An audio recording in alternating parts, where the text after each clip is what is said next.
सबसे पहले अपने गुरुदेव के चरणों में प्रणाम करती हूँ, माता गौरा के चरणों में प्रणाम करती हूँ और गणेश कार्तिक दोनों भैया के चरणों में प्रणाम करती हूँ और सभी देवी देवताओं के चरणों में प्रणाम करती हूँ। मेरा प्रणाम स्वीकार हो। और जितना भी गुरु भाई और बहन हैं उन लोगों को भी चरणों में प्रणाम करती हूँ। मेरा प्रणाम स्वीकार हो और सबके लिए दया मांगती हूँ कि हे शिव, सब पर दया करिए प्रभु, सब पर दया करिए। दोस्तों,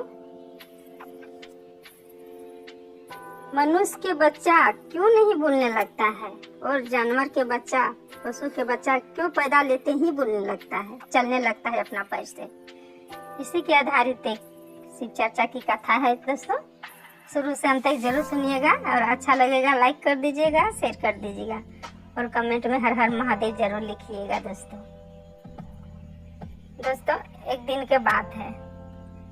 माता पार्वती ने भगवान शिव से पूछते हैं कि हे प्रभु, आप ही बताइए कि मनुष्य के बच्चा क्यों नहीं पैदा लेते ही अपना पैर से खड़ा होते हैं, घूमने दौड़ने लगता है, और जानवर के बच्चा क्यों पैदा लेते ही अपना पैर में खड़ा हो जाता है, दौड़ने लगता है। आप ही बताइए, ऐसा क्यों होता है दुनिया में, आप ही बताइए।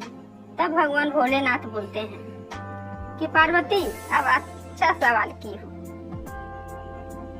इस सवाल का जवाब अगर आप सुनोगी तो ध्यान से सुनना, तब समझ में आएगा। आप पूरा सुनने के लिए कोशिश करना। तब बोलते हैं, एक गांव में एक किसान रहते थे। वो किसान का एक बेटा था। बेटा का नाम गन्नू था। वो बहुत गाय सेवा करते थे, गौ माता का। किसी के भी गाय रहती थी, किसी के दरवाजा में खड़ा रहते थे, वहां जाके वो रोटी खिलाते थे। प्रतिदिन तो एक रोटी तो हर किसी को खिलाने की आदत रहता था, लेकिन वो अपना हिस्सा सारा रोटी जाके गौ माता को खिला देते थे। इस तरह का बहुत दिन चल रहा था, बहुत दिन कर रहे थे। तो गोनू के जो माँ थी वो देख रही थी कि मेरा बेटा गाय सेवा बहुत करता है, काहे ना एगो गाय खरीद दे। तो उसकी माँ एक गाय खरीद दी।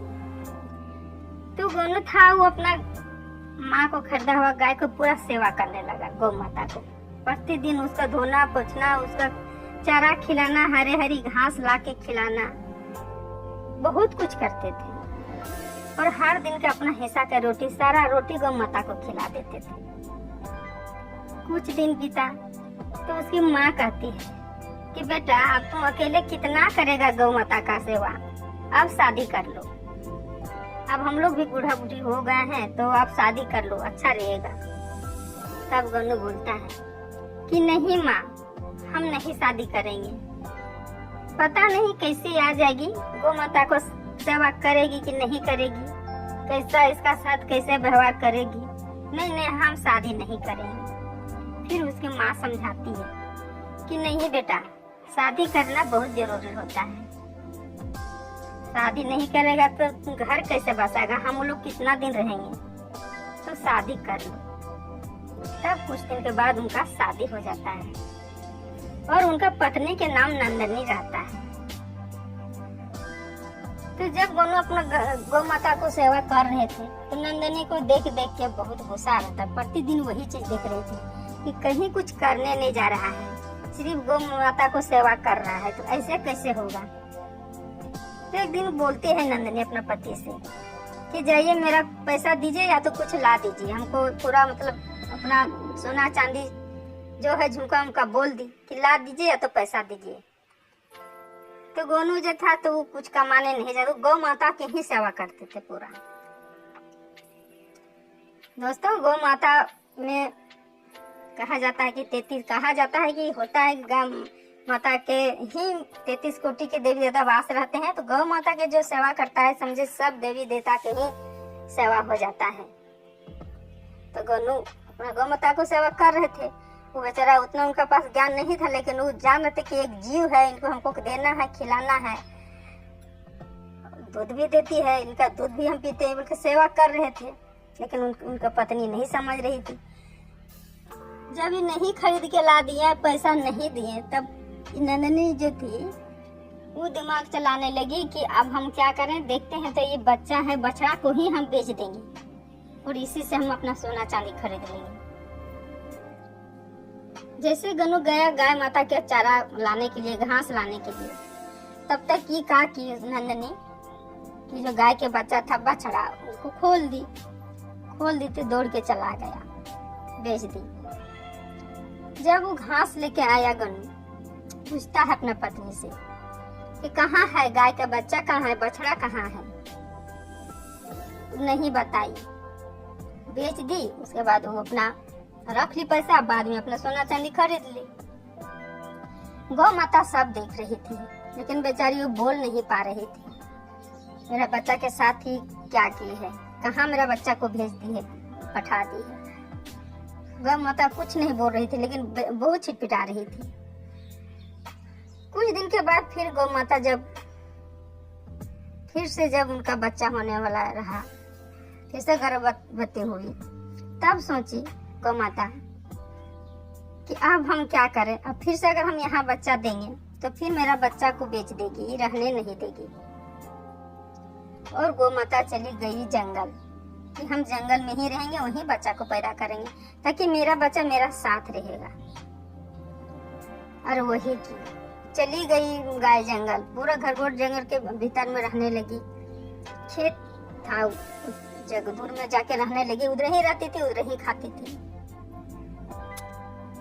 तब जब बच्चा हुआ तो कोई कारण से वहां पहुंच गई नंदनी पहुंच गई तो देखती है कि मेरा ही गाय है, कि गाय में तो बच्चा भी दे चुकी है। वो चल गई सामने, वो जहाँ पर बच्चा दी वहां पर पूरा पत्थर, कंकड़, कांटा पड़ा हुआ था। जंगल तो जंगल होता है। तो बच्चा का शरीर नाजुक था। वो जैसे बच्चा दी, बच्चा को शरीर में बहुत सारा घाव हो गया और शरीर से खून बहने लगा। तो नंदनी पहुंची और गौ माता देख रही थी, चिल्ला रही थी, पर नंदनी साफ करने के लिए नहीं गई। उसको बहुत घृणा आने लगा कि ना, ये बहुत घृणा लगा, हम नहीं छुएंगे इसको हम नहीं साफ कर सकते, नहीं छुएंगे। इस तरह के नंदनी नहीं छुई गौ माता को। गौ माता पूरा चिल्लाने लगी, उसका बच्चा को पूरा खून आ रहा था। अपना नजर के सामने गौ माता नहीं देख पा रही थी, उसका बच्चा दुख में था। और नंदनी जाके नहीं उठाई, पर गौ माता क्या बोलती, क्या करती। वो तो मनुष्य के जैसा बोल नहीं सकती थी कि मेरा बच्चा को उठाइए और मेरा बच्चा को साफ करिए। नहीं, वो खुद उठा सकती थी। बच्चा उसका पड़ा हुआ था जमीन में, खून में लथपथ था। जब नंदनी नहीं छुई तो गौ माता भगवान से प्रार्थना करने लगी, कृष्ण भगवान से, कि हे भगवान, हे कृष्ण, हे नारायण, कहाँ हैं आप आ जाइए, प्रकट हो जाइए प्रभु, मेरा बच्चा पर दया कर दीजिए। इस समय मेरा बच्चा को बहुत दुख है, भगवान जल्दी से आ जाइए। और गौ माता नंदनी को श्राप दी कि जाओ, तेरा बच्चा पैदा होगा, साल भर तुम बच्चा को सेवा करेगी, तब तेरा बच्चा उठ के खड़ा होगा। फिर भी तुमको उंगली पकड़ के ही सिखाना पड़ेगा चलने के लिए। और मेरा बच्चा भगवान कृष्ण के आशीर्वाद से, हम कृष्ण अगर चाहेंगे तो मेरा बच्चा पैदा लेते ही खड़ा हो जाएगा और दौड़ेगा। इस तरह के गौ माता नंदनी को श्राप दे दिया। उसके बाद गौ माता को कृष्ण भगवान अपना रूप में आ गए और आके किसान के रूप में, और आके गाय के बच्चा को सेवा किए, साफ किए, उसके बाद खड़ा कर दिए गाय को बच्चा। वो नंदनी कभी पूजा पाठ नहीं जानी थी, कभी करवे नहीं करती थी, भगवान को नहीं समझती थी। बोला कि जाओ, तुम नरक में जाएगी, तुम कभी पूजा नहीं की हो, कभी को किसी को सेवा नहीं की हो, तुम नरक भोगेगी। और हम लोग ऐसा हैं जो हम लोग से को दान किया करेगा, नरक जाएगा भी तो हम लोग को ही पकड़ के जाना पड़ेगा। जो अच्छा कर्म करेगा वो, उन्हीं को हम लोग बैतरणी पार करते हैं। इस तरह करके नारायण उनका मदद किए और गाय के बच्चा माँ अपना घर पहुंचे। यही कथा भगवान बोले पार्वती से, पार्वती उसी दिन से वही गाय माता के श्राप से गौ माता के बच्चा पैदा लेता है और दौड़ने लगता है, और मनुष्य के बच्चा को साल भर सेवा करता है, तब बच्चा वो खड़ा होता है और फिर माँ का उंगली पकड़ के ही चलता है। धीरे धीरे बड़ा होता है, तब वो अपने से चलता है। तो आज का मेरा शिव चर्चा कथा यही रहा दोस्तों। उम्मीद करती हूँ कि ये वाला कथा आप लोगों को अच्छा लगा होगा। लाइक कर दीजिएगा, शेयर कर दीजिएगा। सब मिलके बोलिए हर हर महादेव, माता पार्वती की जय।